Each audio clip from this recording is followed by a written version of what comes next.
और दोस्तों कैसे हो। पिछले चैप्टर में हमने जैसे देखा था कि जब आर्यन उस खाई से नीचे गिर जाता जहाँ पर हमने जिसको देखा था, जहाँ पर वो लटका हुआ था। लेकिन तभी वहाँ पर एक हम इंसान का हाथ देखते हैं जो कि उसे पकड़ लेता है आर्यन को, एंड उससे वो बचा लेता है नीचे गिरने से। एंड फिर इस चैप्टर की स्टार्टिंग में हम देखते हैं जब आर्यन ऊपर की ओर देखता है कि उसको किसने पकड़ा, तो हम तो देखते हैं कि वो निधि होती है। एंड वो जिंदा होती है। एंड निधि उसको अपने ऊपर की ओर खींचती है, उनसे बचा लेती है, ऊपर आ जाता है फिर उसके बाद आर्यन।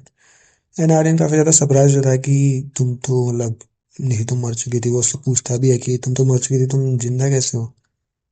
Then निधि बोलती है तुम क्या बोल रहे हो। फिर निधि उससे बोलती है कि तुमने मुझे फेंक दिया था जब कीड़े वहां पर आते थे बहुत सारे, तुमने जब मेरे को अपने कंधे पर रखा था मुझे वहां से ले जा रहे थे। तो यही हुआ था। एंड वो मरी नहीं थी।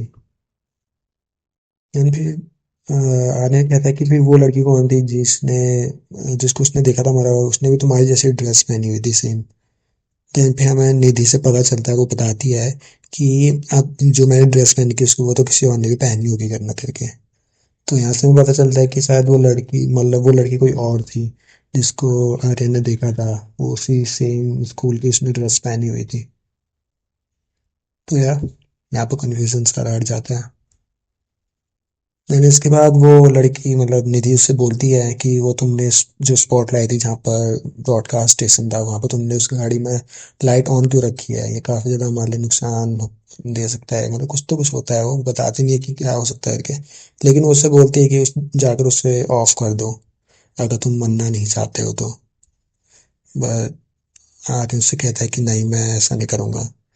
एंड उससे वो बोलता है कि जब तक तुम मुझे नहीं बताती कि यहाँ सब कुछ क्या चल रहा है, क्योंकि मुझे नहीं पता कि मैं तो अचानक मतलब बेहोश था, बेहोश के बाद जाकर तुम ये सब कुछ देखा, तो मुझे बताना होगा कि आखिर ये क्या चल रहा है, यहाँ सब कुछ इतना अंधेरा क्यों है और अचानक सिटी पूरी डिस्ट्रॉय क्यों हो गई। एंड फिर निधि उसको थोड़ा मतलब चिढ़ते हुए बोलती है कि अगर तुम्हें कुछ जानना है तो खुद से ढूंढो अपने सवालों के जवाब, मैं तुम्हें कुछ नहीं बताऊंगी। और वो फिर वहां से जाने लगती है। अगर तुम्हें कुछ नहीं करना है, अगर वो तुम लाइट ऑफ नहीं कर सकते, चलो मर जाओगे तुम, मेरी तरफ से मुझे कुछ फर्क नहीं पड़ता। एंड ये बोल के वहां से जाने लगती है। एंड वो बोलती है कि मुझे बिल्कुल भी इंटरेस्ट नहीं है तुम्हें बचाने में, किसी और को, तुम्हारे जैसे को किसी को वो संभालने में। लेकिन तभी पीछे हम देखते हैं कि आर्यन वहां पर उसकी ओर चिल्लाते हुए बढ़ता है। एंड मेरी थोड़ा यहाँ पे घट जाती है कि आखिर इसको क्या हो गया, ये चिल्लाते हुए मेरे ऊपर बढ़ रहा है।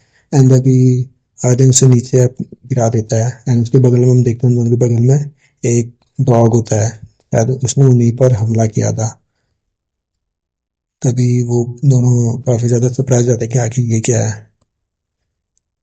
एंड वो होता है एक खतरनाक कुत्ता जो कि बहुत गुस्से से उनके वो देख रहा था, जैसे लग रहा था कि वो उन्हीं को मार देगा। लेकिन वो अकेला नहीं होता, उसके साथ साथ इसके और बाकी दोस्त भी होते हैं उधर, जो कि काफी ज्यादा गुस्से में लग रहे थे उनको। एंड उन्हें ऐसा लग रहा था कि मारने चले जाएंगे उन दोनों को, निधि को और आर्यन को। एंड तभी हम निधि से पता चलता है कि वो तभी बोल रही थी कि लाइट्स को ऑफ रखो करके, इतनी ज्यादा लाइट्स मत जलाओ, ताकि मतलब ये डॉग्स को इन्हीं लाइट्स ने अट्रैक्ट किया होगा यहाँ लाने के लिए। देन इसके बाद वो बोलती है कि ये जो डॉग्स हैं ऐसे ही अबैंडेंट हैं, काफी ज्यादा भूखे रहते हैं, ये इन्हीं जो मरे हुए लोग हैं उनको खा रहे थे। लेकिन ये कभी कभी हमला भी करते थे जो जिंदा लोग हैं, और ये काफी ज्यादा खतरनाक भी है। तो इसके बाद वो उसे बोलती कि अब यहाँ से हमें भागना चाहिए था। वो उसको आर्यन को बोलते कि चलो भागो यहाँ से, and वो दोनों वहां से भागने लगते हैं। बट सारे डॉग्स भी उनके पीछे ही होते हैं जो कि उन्हें काटने के लिए बढ़ रहे होते हैं। तभी एक डॉग निधि का पैर था मतलब चबाने वाला होता है अपने दांतों में के बीच। लेकिन तभी आर्यन जो उसके पास बैग होता है वो उसकी हेल्प से उस डॉग को दूर फेंक देता है, और वहां पर जितने भी और डॉग्स आ रहे थे तो उनको भी वो फेंक देता है दूर, मतलब फेंक देता है बैग से। अब ऐसे करके वो उनसे लड़ रहा होता है किसी तरह से, और खुद को बचा भी रहा होता है। तभी वो निधि बोलती कि इधर आ जाओ, यहाँ पर एक सेफ जगह है। देन वो उसके बाद वो उसे एक बिल्डिंग होती है, उसी बिल्डिंग के अंदर आने को कहती है। उस बिल्डिंग के वो दोनों अंदर आ जाते हैं, दरवाजे बंद कर देते हैं। एंड बच जाते हैं, वो डॉग्स नहीं आ पाते। फिर निधि बताती है कि जिस लड़की ने को तुमने देखा था उस जगह पे जहाँ पर जिसने मेरी तरह सेम यूनिफॉर्म पहनी थी, मरी थी, मतलब जो मर चुकी थी, वो मेरी क्लास से होगी, पक्का शायद, जहाँ तक लगता है। हम एक साथ एक ट्रैक पे गए थे स्कूल की तरफ से। एंड वो अपने एक स्टोरी बताने लगती कि जब वो सभी स्कूल के ट्रैक पे गए थे, एक इवेंट था उनका। तो वहाँ पर उन्होंने दूर एक माउंटेन पे देखा था कि बहुत बड़ा एक्सप्लोजन हुआ था, वहाँ पे एक बम जैसा फूटा हुआ था। एंड उस काफ़ी ज़्यादा उसमें से वहाँ से क्लाउड बन रहे थे उस धुएं से, जो भी वहाँ पर बम फूटा था।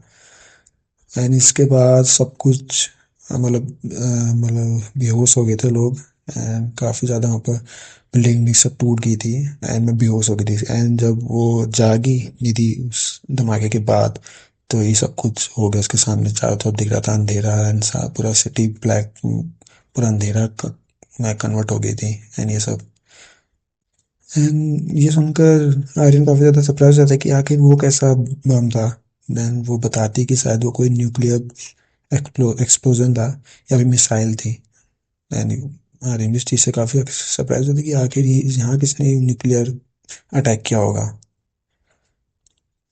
एंड शायद यहाँ पर तो वो भी होंगे काफ़ी सारे पॉइजन गैस भी फैल चुके, रेडिएशन भी होगा।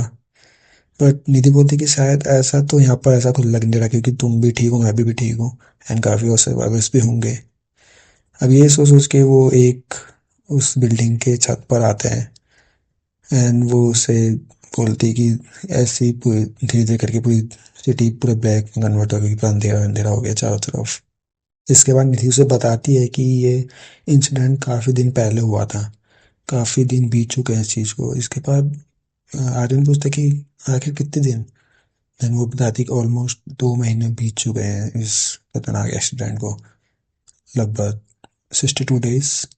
देन इसके बाद आर्यन काफ़ी ज़्यादा सरप्राइज होती है कि इतने दिन आगे, इतने दिन से वो तो बेहोश था, तो वो जिंदा कैसे है। वो तो अपने स्कूल पे था, वो बेहोश हो गया था इंसिडेंट के बाद, तो वो जिंदा कैसे फिर के, ऐसा हो ही नहीं सकता। ये बिल्कुल भी पॉसिबल नहीं कि वो 62 डेज तक मतलब जिंदा रहा बिना खाए, खाना खाए पिए, ये सब कुछ उसे बिल्कुल भी बिलीव नहीं हो रहा होता इस चीज़ पे। निधि भी बोलती है कि हाँ शायद तो कुछ और ही बात है, ये सब कुछ। लेकिन तभी हम देखते हैं कि ऊपर से आसमान से कुछ ना कुछ गिर रहा होता है, अजीब सा पानी की तरह दिख रहा होता है। एंड हमें पता चलता है कि वो कीचड़ है, बहुत बड़ा बड़ा, जहाँ पर पहले हमने देखा भी था कि आर्यन ने वो वॉल्स पे कीचड़ था, उसी टाइप का कीचड़ वहाँ पे गिर रहा होता है, बहुत सारे। तो वो बोलती है नहीं थी कि हमें बिल्डिंग के अंदर जाना चाहिए। इसके बाद वो बिल्डिंग के अंदर जाने की कोशिश करते हैं, बट तभी एक बहुत बड़ा कीचड़ का जो होता है दलदला टाइप का, वो उस दरवाजे पे आकर गिर जाता है, जहाँ से अंदर था एंट्रेंस आने का। तो वो अंदर नहीं जा पाते, वहाँ पर चारों तरफ कीचड़ फैल जाता है। एंड हम वो दोनों वहाँ पर देखते हैं कि चारों तरफ जो सिटी थी, उस चारों तरफ से बहुत सारा कीचड़ बहने लगता है। ऐसा लग रहा होता है कि वहाँ पर कोई बाढ़ आ गई हो बहुत बड़ी सी।